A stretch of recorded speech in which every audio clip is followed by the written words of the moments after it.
Shut up and sit down.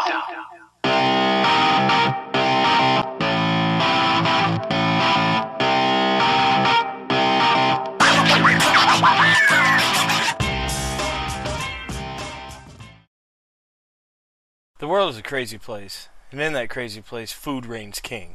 What's more, the food that different people consume is the strangest of all.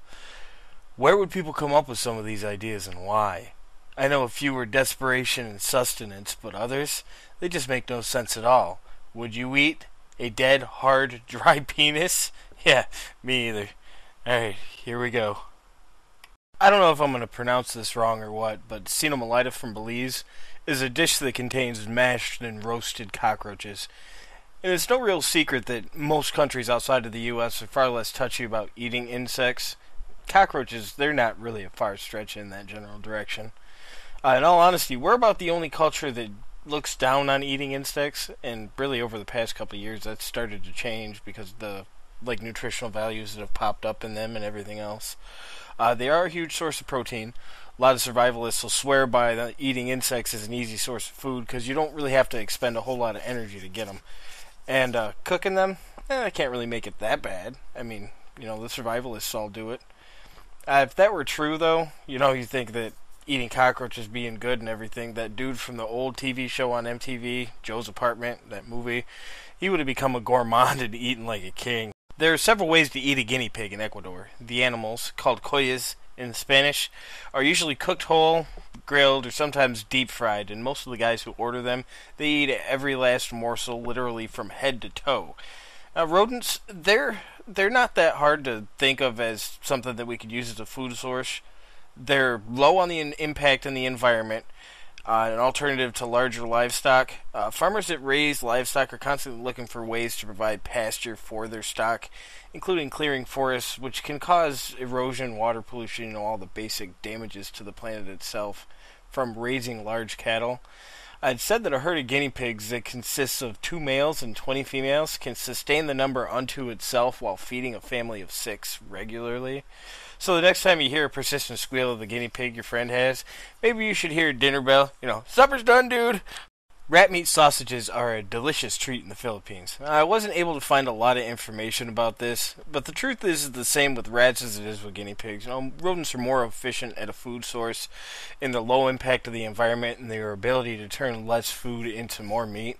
So the next time you're in the pet store and you see all those big cages again, like I said, man, just start putting it on a stick, put it over the fire. Hey, you got yourself a meal. Desiccated, petrified deer penis. Now, this is from China.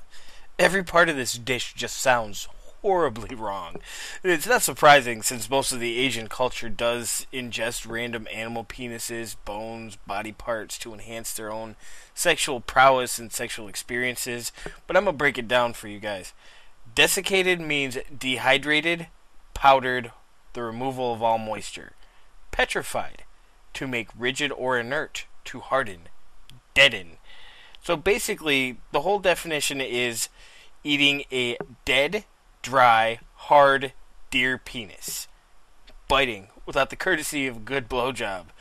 Some people over here might call that bestiality. No thanks. Mongolian Bulldog. It's a dish made from a dead goat.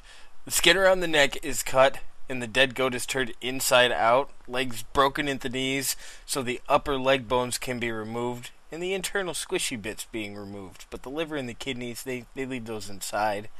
Then turned inside out again, and filled with the following: salt, onions, hot stones, before tying the neck and placing over a strong flame so the fur can be burned off and later scraped off. The meat is cooked on both sides, inside and out. The steam forms then on the skin, and the skin is cut so that it lets out some of the pressure, so the goat doesn't blow up, In Indonesia, they eat monkey toes like we eat chicken wings. The only thing I wonder about it is why cut the toes off and eat them? Cut off the whole foot and cook it, man. Seems like a waste of some perfectly nasty good food to me. Hey, that's just me, everybody's entitled to their own taste. You want to pick toenails out of your chicken wings? More power to you. Lark's tongue began as a common Roman dish that somehow traveled into Victorian and modern eras, also known as lark's tongue in aspic. I think that's a legend, but I'm not real sure if it is or ever was real. An attempt to make it using an oyster substitute for the rare lark tongue. But again, I'm not sure if that's really real or not. It is possible. In the days when larks were plentiful, somebody had made a lark's tongue dish in many variations. It involved pulling the tongues out of a lot of birds. That's a lot of work for a little meat. It's hard to find lark today if you wanted to try it, as they're becoming rare to find due to their habitat loss. There are still a few markets and restaurants in Southern Europe that do make lark dishes. Good luck finding them, though. It felt like Google was laughing at me while I was trying to research this. And apparently there's a band named Lark's Tongue and Aspic or Aspis or whatever it is, or an album or something. I don't know. I don't want to know. Anyway, sounds like something you'd see at the buffet of Ponderosa. Wow. Salted horse meat sandwiches.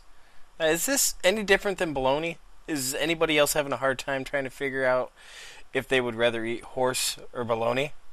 If it tastes better than bologna, I'd eat it. I'm not really sure I need to explain much more on this. It's meat taken from a horse, cooked or prepared, probably the same way as bologna or any other kind of lunch meat. And if it's not, then it's probably cooked like Spam. Possibly koshering salt or something like that. I don't know. If that's true, then does that mean it's stickier than peanut butter? Because, they make glue from horses too. I think, salted glue sandwich. Delicious. Durian. Let me say that again. Durian. Any of you who know what this is, ew. If you know anything about this fruit, you know that it is the most foul stink in the planet. It's a lot like human or flesh decomposition. On the plus side of things, it's naturally rich in potassium, dietary fiber, iron, vitamin C, vitamin B complex. It's the king of fruits in the fact that it's good for muscle strength and blood pressure, bowel movements, healthy skin, stuff like that. So if you can get past the stink, you'll have a better all-around life and easy pooping. Heaven help you if the durian-enriched dookie smells anything worse than the plant itself. And last but not least, my nastiest thought on the food in general for this list is the Balut Egg. A lot of you already know what this is, but for those of you who don't, it's a nasty dish. Balut eggs are fairly common and unassuming as the street foods go in most of the Philippines and the surrounding areas in those islands. It's also be considered it's earned a widespread reputation in the eyes of most Americans as one of the most disgusting ethnic delicacies.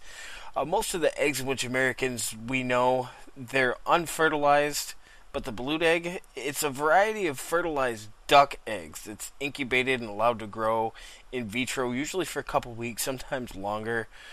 Along with the typical soft-boiled egg interior once it's cooked is the body of a small fetal duck. Some more developed than others, obviously. Many enthusiasts of this disgusting dish, they insist on slurping it right from the shell with a pinch of salt. I can't even imagine watching this done. I've seen it on TV, but no. Most of us here straight stateside were so caught up in a belief system that we were raised without knowing it, that the very concept of eating something that was alive and that young is probably considered similar to human abortion. And for me, like I said, I've tried it. It tastes like gizzards when you cook it right, but we didn't cook it right the first time, and we kind of ate it raw, and that was a horrible, horrible mistake. This video is basically a testament to the fact that the world is a very different place, and for as much as all of us are the same on the inside, what we choose to put on the inside is just as different as night and day. So don't go judging a food by what it is. Try it first a couple of times and then make a judgment. The world revolves around food, and there have been plenty of famous people who have said, try something new. You never know what you might like. If you like this video, subscribe, whatever. See if I can get maybe 50 views or 50 likes. That'd be cool, but if not, it is what it is. I do it for fun. And if you guys have any suggestions for any top lists you'd like to see us do, go ahead and put it down in the comments. Other than that, one way or the other, I will see you soon. Bye!